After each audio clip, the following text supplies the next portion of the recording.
বন্ধুরা, আজকে রান্না বান্না করতে একদম ইচ্ছা করছে না, তাই আজকে একদম ড্যাডে মেডে রান্না করব। তো চলো ড্যাডে মেডে রেসিপিগুলো তোমাদের সঙ্গে শেয়ার করে দিই। অনেকদিন ধরে চিংড়ি মাছগুলো রাখা ছিল, তো আজকে আমার ভাই আর আমার ছোট্ট ভাইজি আসবে, তো সে কারণে ভাবলাম আজকে চিংড়ি মাছটা করে দিই। কিন্তু ওই যে বললাম তোমাদের, আজ একদম রান্না করতে ইচ্ছে করছে না, জানি না কেন, শরীরটা একদম ভালো লাগছে না। আসলে বেশ কয়েকদিন ধরে পুজো নানা রকমের কাজ করা হচ্ছে, তো সেই জন্য মনে হয়।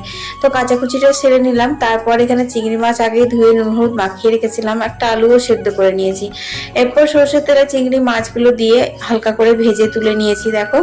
তারপর ওই তেলের মধ্যে দিয়ে দিলাম হচ্ছে কালো জিরে ফোড়ন। ফোড়নের গন্ধ বেরিয়েছে সুন্দর, তারপরে কুচানো পেঁয়াজ দিয়ে দিলাম। এরপর পেঁয়াজটা হালকা করে ভেজে নিচ্ছি, এরপর দিয়ে দিলাম নুন। চলো পেঁয়াজগুলো ভাজা হোক, ততক্ষণে জলটা পাল্টে পাল্টে নিই।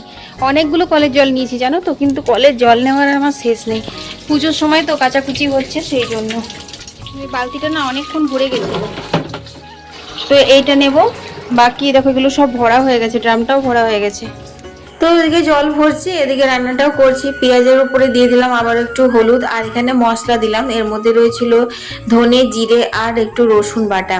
পেঁয়াজ রসুন দিয়ে কিন্তু চিংড়ি মাছ এরকমভাবে রান্না করলে খেতে খুব ভালো লাগে। যেদিন রান্না বান্না করতে ইচ্ছে করে না, সেদিন খুব সহজ পদ্ধতিতে রান্নাগুলো করি, কিন্তু খেতে ভালো হয়েছিল, তাই ভাবলাম তোমাদের সাথে একটুখানি রেসিপিটাও আজকে শেয়ার করে দিই। তো দেখো এখানে কিন্তু কষানো হয়ে গেছে, অল্প একটু জল দিয়ে আর গামাখা মাখা করে ফুটিয়ে নিলে রেডি হয়ে যাবে। এখানে ইলিশ মাছের মাথা দিয়ে বাঁধাকপির ঘন্ট করেছিলাম, আর আগের দিন পাঙাশ মাছের ঝাল করেছিলাম, সেটাই ভিজে ছিল, বের করে গরম করে দিয়েছি।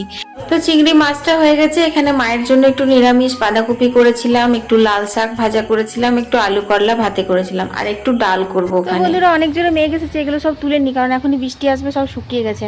তো আজকের ভিডিওটা এখানেই শেষ করে দিচ্ছি। রেসিপিটা কেমন লাগলো কমেন্টে জানিও। তোমাদের যেদিনকে রান্নাবান্না করতে মন হবে না, সেদিনকে এরকমভাবে সহজভাবে করে নিও, খেতে কিন্তু খুব ভালো হবে।